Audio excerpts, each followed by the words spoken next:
حضرت مولانا احمد اللہ صاحب لاہوری رحمۃ اللہ علیہ، اوہو، حضرت کا حال بڑا عجیب تھا، حضرت کی زندگی بڑی عجیب تھی۔ آپ کا تعلق سکھ گھرانے سے ہے۔ کون سے گھرانے سے؟ سکھ گھرانے سے۔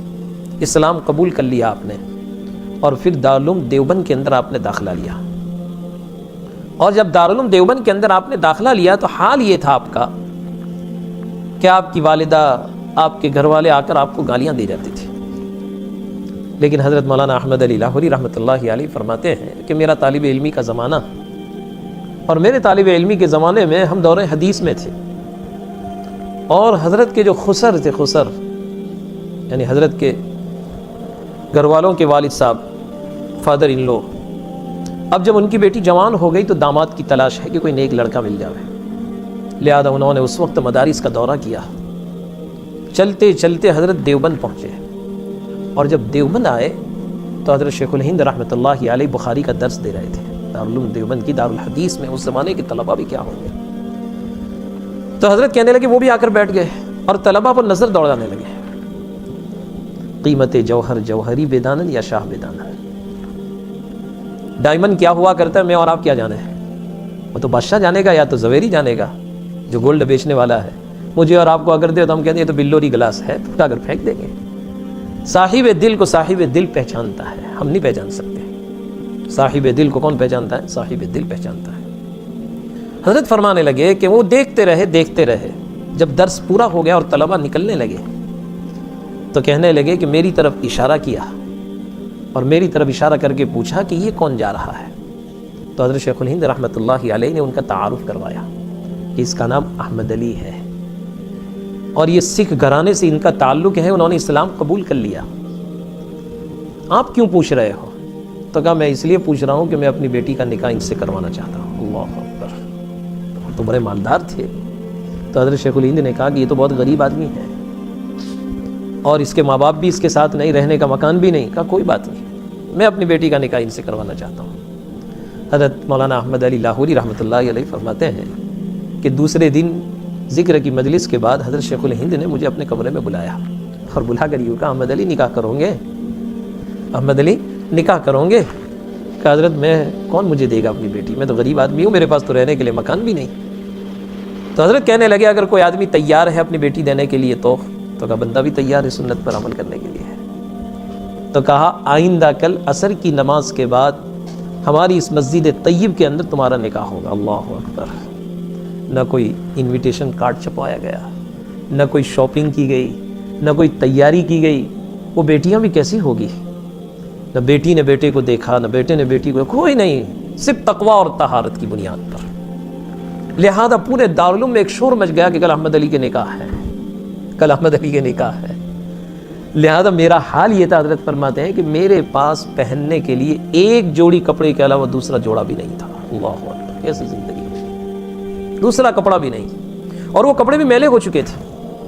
تو کچھ طلبہ میرے ساتھی میرے پاس آئے نئے کپڑے لے کر، احمد علی آپ کی کل نکاح ہے، میرے پاس نیا جوڑا ہے، آپ پہن لینا اس کو آپ پہن کر جانا نکاح کی مجلس میں، کیونکہ نکاح ہونے والا ہے آپ کا۔ حضرت فرمانے لگے کہ میں کسی کے کپڑے پہن کر نہیں جاؤں گا، میں تو اپنے ہی کپڑے کپڑے کتنے میلے ہیں، آپ کے خسر دیکھیں گے تو کیا ہوگا۔ تو حضرت خود فرماتے ہیں کہ طلبہ بڑے منطقی ہوتے ہیں۔ تو ایک طالب علم نے رائے دی کہ چلو کوئی بات نہیں احمد علی، کسی کا کپڑا قبول نہیں کرتے ہو تو کم از کم اس کی صفائی تو کر لو، اس کو دھو لو ذرا، تاکہ یہ کپڑا صاف ہو جائے گا۔ حضرت کہتے ہیں میری شامت اور میں نے اس کی رائے قبول کر لی، کہا یہ اچھا مشورہ ہے۔ لہذا دوسرے دن سبق کے بعد میں سیدھا حمام میں گیا، لنگی پہنی اور اپنے کپڑے اتارے اور اس کو دھوئے، اور کپڑے دھونے کے بعد میں حمام سے باہر آیا تاکہ دھوپ میں کپڑے سکھاؤں، لیکن قدرت کا کرشمہ کہ دھوپ تو نکلی نہیں، مزید بادل چھا گئے۔ اللہ اکبر، بادل آ گئے۔ حضرت فرماتے ہیں کہ میں بڑا پریشان کہ اب میں کیا کروں، لہذا میں کپڑے ہوا میں لہرا رہا ہوں کہ سوکھ جائے، اور میری نظر گھڑی کی سوئی پر ہے کہ اچھا کہ ذرا آہستہ آہستہ، لیکن وہ بھی بڑی تیزی کے ساتھ بھاگ رہی تھی۔ میں دعا کر رہا تھا یا اللہ ابھی وقت نہ ہو، ابھی وقت نہ ہو۔ آخر کار وقت آ گیا اور عصر کی اذان کی آواز میرے کانوں میں پڑی، لیکن میرے کپڑے خشک نہیں ہوئے۔ اب میں کیا کروں، میں نے وہی گیلے کپڑے پہن لیے۔ وہی کپڑے پہن کر میں سیدھا مسجد میں پہنچا، اور نماز کے بعد میرے خسر نے جب مجھے دیکھا تو انہوں نے دیکھا کہ کل بھی یہی کپڑے پہنے تھے اور آج بھی یہی، اور گیلے پہن کر آیا ہے۔ ہم اور آپ ہوتے تو کہتے بھائی مجھے منظور نہیں ہے، لیکن وہ اللہ والے تھے، ان کی نظر ظاہر پر نہیں تھی، ان کی نظر باطن پر تھی۔ احمد علی متقی ہے، پرہیزگار ہے۔ حضرت کے متعلق یوں لکھا ہے کہ زندگی بھر حضرت نے کبھی بے نمازی کے ہاتھ کا پانی بھی نہیں پیا ہے۔ اللہ اکبر، پانی بھی نہیں پیا ہے۔ کیسا تقویٰ ہوگا، کیسا تقویٰ ہوگا۔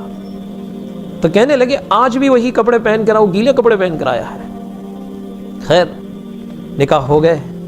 نکاح ہو جانے کے بعد رخصتی عمل میں آئی۔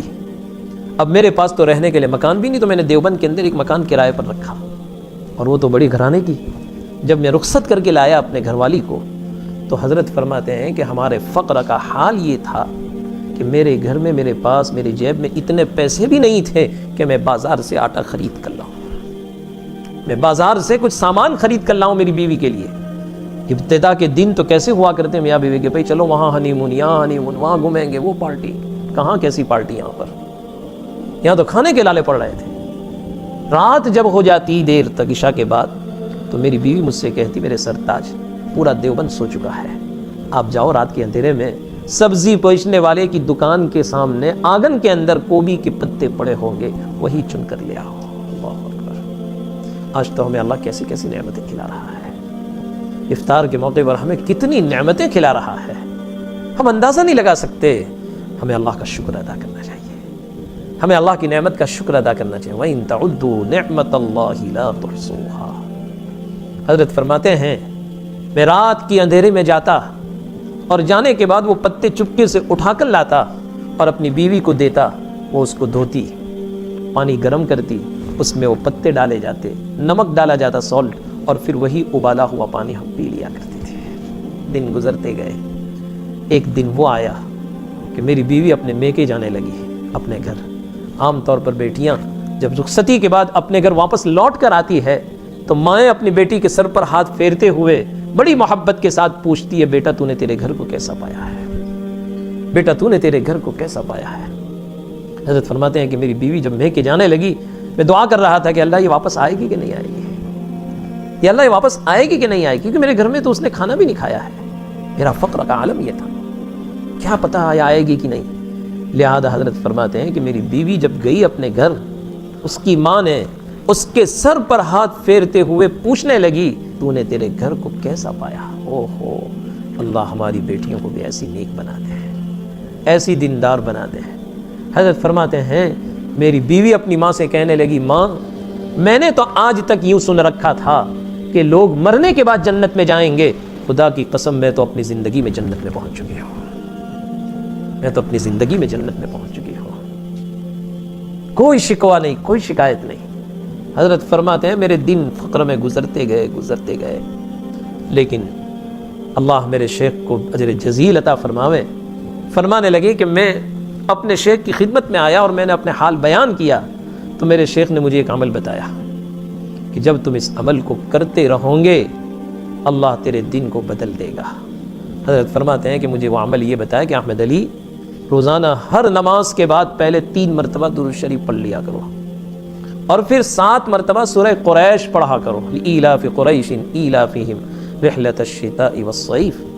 حضرت فرماتے ہیں کہ پھر میں نے یہ عمل جب شروع کیا، اللہ نے اس عمل کی برکت سے میرے دن جو بدلے ہیں کہ آج احمد علی وہ احمد علی بن گیا ہے کہ اللہ نے مجھے اتنا دولت اور اتنا مال دیا ہے کہ اگر میں بازار سے 1 اینٹ سونے کی اور 1 اینٹ چاندی کی خرید کر مسجد بنانا چاہوں تو میرے لیے کوئی مشکل نہیں ہے۔ ایک دن وہ تھا کہ میں دیوبند سے سبزی فروش کی دکان کے سامنے سے میں پتے لایا کرتا تھا، آج احمد علی کا حال یہ ہے کہ رہتا ہوں لاہور میں، لیکن روزانہ طائف سے تر و تازہ پھل ہوائی جہاز سے میرے لیے آ رہے ہیں۔